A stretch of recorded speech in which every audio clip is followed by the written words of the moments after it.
Eh, hello mga po mga anak, nandito na naman ako. Chapter 24. Malapit na matapos yung libro, 26 chapters lang eh. So, yung susunod nito, meron akong isa pang libro, OFW sa iba't ibang sulok ng daigdig. Okay? I-share ko na lang yung libro ko para may upload lang ako. At least makikita nyo yung mga kwento ko doon. So, anyway, eto chapter 24.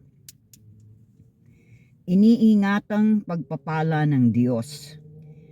Nung ako ay nagpasyang magtrabaho sa ibang bansa, hindi naging madali ang pag-alis ko sa aking pamilya. Naiwan ko ang aking mga anak sa Pilipinas habang ako ay nagpunta sa Amerika upang maghanap ng mas magandang kinabukasan para sa kanila. Hindi ko malilimutan ang araw ng aking pag-alis. Iyakan kaming lahat. Ayaw akong pakawalan ng aking mga anak at nagmamakaawa silang huwag ko silang iwan. Ngunit bilang isang ina, alam kong kailangan kong maging matatag para sa kanilang kinabukasan. Bago ako umalis, may isa akong bilin sa kanila. Sinabi ko na huwag nilang ipagsasabi kung nasaan ako. Kapag may nagtanong kung nasaan ang kanilang nanay, sabihin na lamang nila na ako ay nasa probinsya at nagtatanim ng palay. Napatawa ko ang aking mga anak sa sinabi kong iyon. Ipinaliwanag ko sa kanila na minsan ay may mga tao na nag-iisip na kapag nasa Amerika ang isang tao ay marami na itong pera. Ngunit ang totoo, ako ay isang simpleng manggagawa lamang na nagsisikap para sa aking pamilya. Sa kabila ng lahat ng sakripisyo at hirap, alam kong hindi ako pinabayaan ng Diyos. Ang bawat pagkakataon na binigay niya sa akin ay isang biyaya na dapat ingatan at ganun din ang aking mga anak. Iningatan nila ang mga pinapadala ko sa kanila buwan-buwan at natuto silang gumastos para sa mga priorities gaya ng upa, kuryente, tubig, kasambahay na tumutulong sa kanila para maglaba at maglinis ng bahay. At higit sa lahat ay nag-iipon din sila at nagbibigay ng ikapo sa simbahan pasasalamat sa Diyos. Pagninilay, reflection. May mga pagpapala ang Diyos na hindi agad natin nauunawaan. Minsan ay nakatago ito sa likod ng sakripisyo, pagod at pagluha. Ngunit kapag tayo ay nagtitiwala sa Kanya at patuloy na nagsisikap, makikita natin na ang bawat hirap ay may kasamang layunin. Ang pamilya ay isa sa pinakamahalagang biyaya ng Diyos. Kaya anumang pagsubok ang dumating, patuloy nating iingatan ang mga pagpapalang ipinagkatiwala niya sa atin. Totoo yun. Kaya nga yun nga, nung malis ako, iyakan talaga kasi una maghihiwalay, di ba? So, sa akin, sabi ko, ganito talaga, kailangan tayong magsakripisyo, magtiis para sa magandang kinabukasan. Pero yun nga, sabi ko, yung blessing ng Panginoon, ingatan natin. Kaya yung padala ko sa kanila, talagang ang priorities nila unahin. Kasi mahirap yung porque nasa Amerika ka, kala mo kung sino ka na. Waldas ka ng waldas. Sige, magwaldas ka paminsan-minsan, pero ayon sa kinikita mo. At saka, huwag ka mayabang. Huwag ka magmamalaki. Huwag ka magpapakita na porque nasa Amerika ang nanay mo, tatay mo, mayabang ka na. Yan ang biniling ko sa mga anak ko. Na hindi talaga sila pwedeng umarte ng ganyan. Sabi ko, kung mag-aarte kayo, magloloko kayo, wala kayong matitikman sa akin. Hindi ko kayo padadala ng pera. Bahala kayo sa buhay niyo.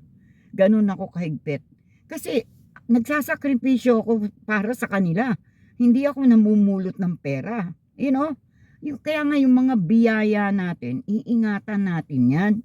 Binibigyan tayo ng pagkakataon ng Diyos para makaahon. Pero kung sasamahan mo ng kalokohan, katulad niyan, hindi ko nilalahat, pero meron dyan mga babae o lalaki Imbes na magtrabaho na magtrabaho para sa pamilya, ano nangyayari? Minsan naghahanap pa sila ng kasiyahan sa labas. O nasisira na. O di kaya yung mga anak naman na palaging pinapadalhan ng pera ay inaabuso naman. Nagsisinungaling na. Kailangan nito sa eskwela, ganun yung pala, nagbabarkada. O. Tapos yung mga tatay na sila ang naiwan sa mga anak nila. Ano ang ginagawa nyo sa pera? Pinapadala ng misis ninyo na nagpapakahirap, siguro sinasapak pa ng amo nila. Mag-isip tayo. Hindi ninyo nakikita kung anong pinaghihirapan ng inyong mga mahal sa buhay sa abroad. Na maaring binubugbog sila ng amo nila. Pero tinitiis nila para makapagpadala sila sa inyo. Di ba? Kaya nga sinabi ko sa mga anak ko, pag iningatan natin ang biyaya ng Diyos, hindi tayo pababayaan ng Diyos. Kahit ako, honestly, tumatanda na ako, no? Pero hindi ako nagkasakit, hindi ako nahirapan sa trabaho. Kumbaga, may mga instances na may sakit, pero hindi grabe. Hindi dahil din sa trabaho yun. Hindi ko sasabihin dahil sa trabaho yun. Basta ako, nagtitiwala ako sa Diyos, may mga plano siya sa bawat nangyayari sa buhay, pero ayusin mo yung relasyon mo sa Panginoon. Kailangan maging tapat tayo sa Diyos. Kaya, unang-una, humingi tayo ng tawad sa Diyos sa mga kasalanan natin at magpasalamat tayo sa lahat ng biyaya na dumarating sa buhay natin, na kahit na marami tayong pagkukulang sa Kanya, hindi niya tayo pinababayaan. Kaya yun na lang. Honestly, isa pang kwento ko, no. Yung mga anak ko, hindi ko naman iniwan na sila lang. May tatay pa sila noon. Buhay pa yung tatay nila, kaya lang may sakit. Kaya talagang kailangan kong umalis para makaraos. Kasi hindi makahanap ng maayos na trabaho dyan sa Pilipinas. O di kahit yung asawa ko, hindi makatagal din sa trabaho. Yung tatay nila, dahil laging sakitin yun. Hanggang sa lumala na nga siya, nagka-cancer na siya. Hanggang sa pumanaw. Nung pumanaw siya, nandito pa ako. Hindi ako makauwi. Kasi mayroon akong trabaho. Pag iniwanan ko, pagbalik ko baka wala na. Sabi ko sa mga anak ko, paano na? Mas kailangan natin ng pera ngayon. Kasi kailangan magbayad yung pagpalibing, yung lahat ng mga pangangailangan nung namatay yung tatay nila. Kaya hindi ako talaga nakauwi nun. Malungkot, pero alam ko naintindihan yun ng asawa ko. Kasi bago siya namatay, bago siya nalagutan ng hininga, tumawag sila sa akin. Sinabi nila sa akin na, magpaalam ka na kay Papa kasi binigyan na siya ng gamot. Ang sabi ng doktor, baka hindi na daw magising si Papa. Kaya habang humihinga pa si Papa, magpaalam ka na. Totoo yun. Ang huling nawawala, kasi sabi nila na huling nawawala yung hearing. Kaya sinabi ko sa kanya, magpahinga ka na. Kailangan mo na magpahinga. Hindi ko pababayaan ng mga anak mo. Kasi nang usapan namin noon, sinabi niya sa akin kung ano nung mangyari sa akin. Huwag mong pabayaan ng mga anak ko. Sabi ko, ba't ko pababayaan ng mga anak ko? Nagpunta ako dito sa Amerika, hindi para lang sa sarili ko, para sa mga anak mo. Kaya biniyayaan ako ng Diyos na maayos na pangangatawan. Kasi nakita niya hindi ko talaga pinabayaan ng mga anak ko. Hindi ako nagpabaya. Kaya maraming salamat sa Diyos talaga. Kaya magpuri tayo sa Panginoon. Lahat ng nangyayari sa buhay natin, may plano siya maganda. Pero ayusin natin ang ugali natin, ang isip natin, at maging tapat tayo sa Panginoon. Okay? Thank you so much. At sana nagustuhan niyo yung aking kwento.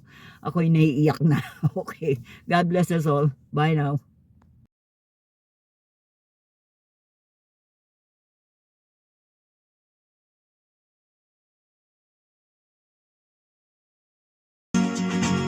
Nandyan si Lola, nagbibigay ng babala. Ikaw ay makinig.